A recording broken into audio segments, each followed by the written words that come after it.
Marhaba! Welcome back to my channel, Claudia Vlogs. It's another video at mag-unboxing tayo. Ako lang ngayon kasi si Mr. Garcia ay nakabakasyon sa Pinas.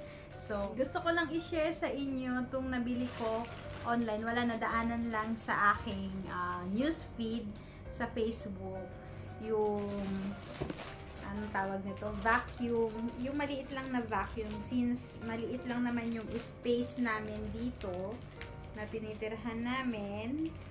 So, maliit lang din yung vacuum na aking in-order. Gusto ko lang siyang itry. Kagagaling ko lang ng work. Kumusta ba naman ang inyong araw? Naging productive din ba ang araw niyo? Ako, super busy. Maraming natapos na trabaho. Ayan. So, eto siya. Parang maliit lang siya. Tingnan nyo. Parang, ayan, ganito lang siya kaliit. So, tingnan natin. Wireless vacuum cleaner. Ayan, napaka-handy niya. Sana maganda. Para naman, mura lang to eh. Nabili ko lang siya ng 79 dirhams. Oh, kaya pala siya mura. Kasi plastic lang. Tapos, 3-in-1 daw siya eh. Ayan oh. Ito yung kanyang design. Ayan. Natakpan yung mukha eh. So, i-assemble natin. Wish ko lang ay alam kong i-assemble kasi nga wala si Habibi. Siya ang gumagawa nito. Kasi nakakapagod ng dito kasi sa UAE, hindi uso yung walis tambo kagaya nung sa atin sa Pinas, di ba? Kahit ilang walis tambo yung ating gamitin sa Pinas. Iba yung panglabas, iba yung pangkwarto. Ganyan.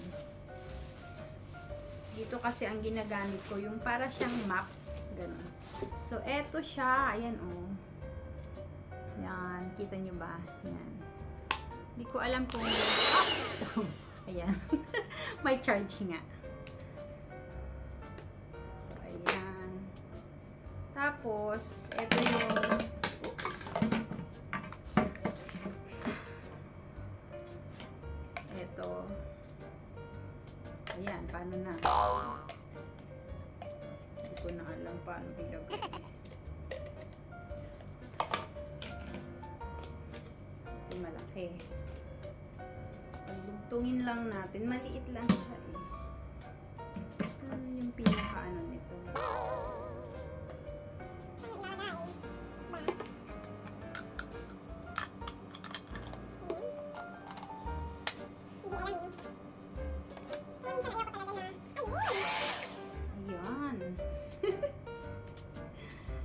Tama ba yung ginagawa ko?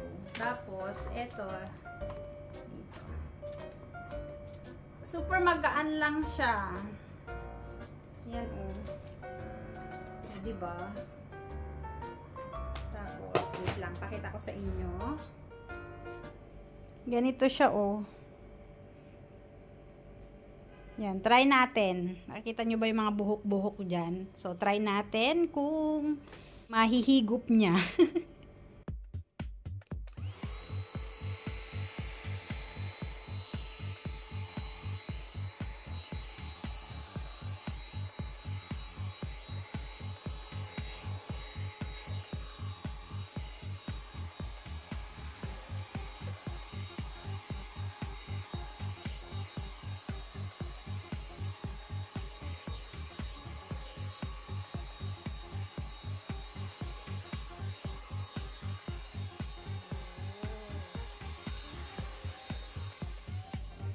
O, diba? Sulit. Ayan siya.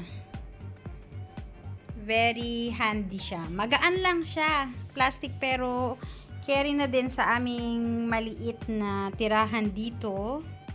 So, eto na nga. Carry na.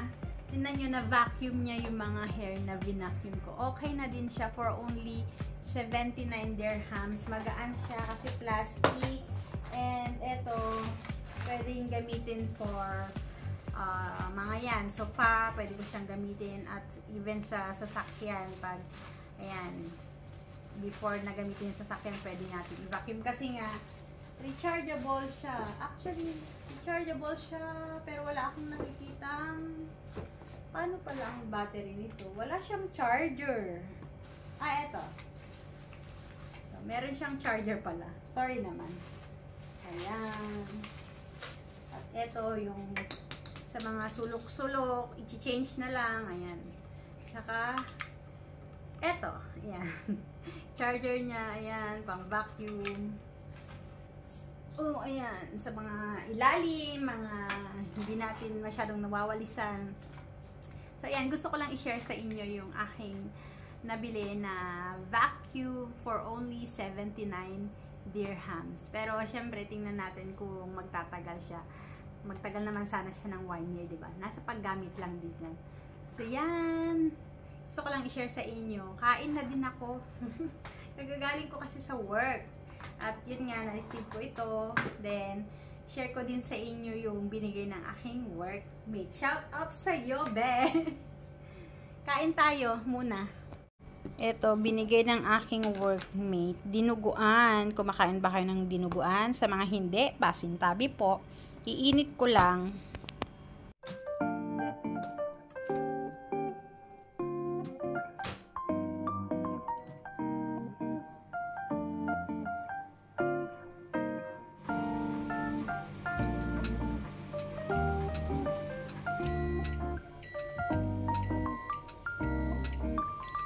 Yan, mainit na. Wow.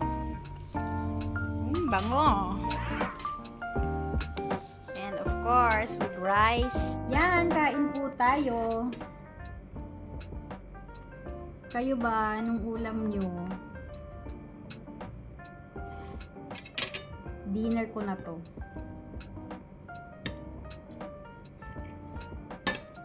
Ano to dinuguang Ilocano kasi dried siya.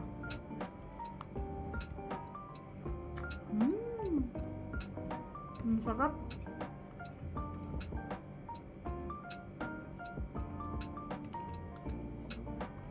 Kasi yung nagluto nito, Ilocano rin.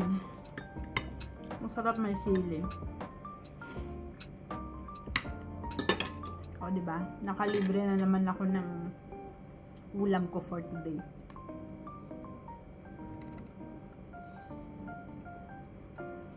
So, sabi ng kasama ko, tinanong niya ako, nag-uulam ba ako ng dinuguan? Sabi ko, oo. Uulam ako. Tapos yun nga, ayun, binigyan niya ako. Actually, ang dami niyang binigay. Magugustuhan sana to ni Habibi. Ang tagal kong hindi talaga nakapag-upload ng video ko. So, parang mga ibang viewers biglang nawala. Pero nakasubscribe pa rin sila. Kaya salamat sa mga nag-stay. Kahit na hindi na ako regular na nakakapag-upload, pasensya na talaga kasi busy.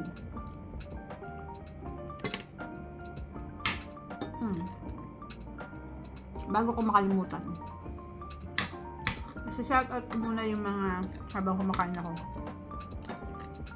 Yung mga may birthday ng October. Ayan. Si aking kapatid na isa, si Sis Jera. Happy birthday sa'yo, sis, ngayong October. Tapos si Aki Boy, ayan, ang aking pamangkin. Happy birthday. And si Kuya Paul, ayan. Namit nyo na si Kuya Paul, syempre, diba?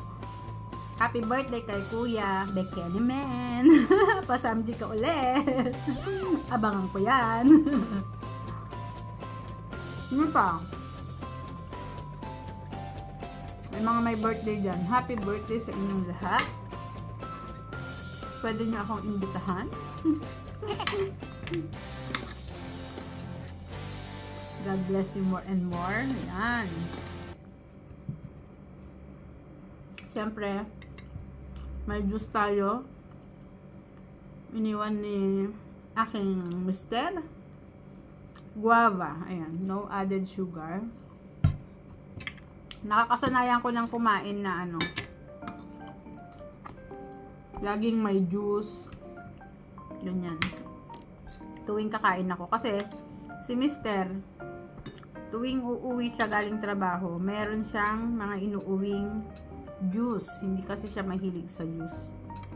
So, naipon, ako naman, syempre, everyday may juice na pag uwi niya. Sarap. Sarap talaga ng dinuguan.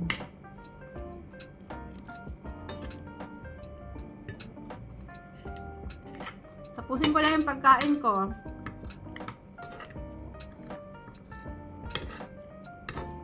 Okay. Kain din kayo.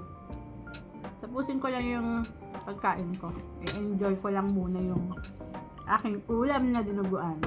Okay. Hello again. Before ko i-end ang aking video for today, gusto ko lang din i-share yung grocery haul ko na pamili ko sa Lulu Supermarket kanina. Nandito nga sa aking likuran. Ayan. Konti lang naman. Kaya mabilis lang ko. Nakabili ako ng sliced bread. 450 lang yata to. 450, yes. 450 lang siya. And Argentina, meron din dito. Corned beef. Ayan, 7 dirhams.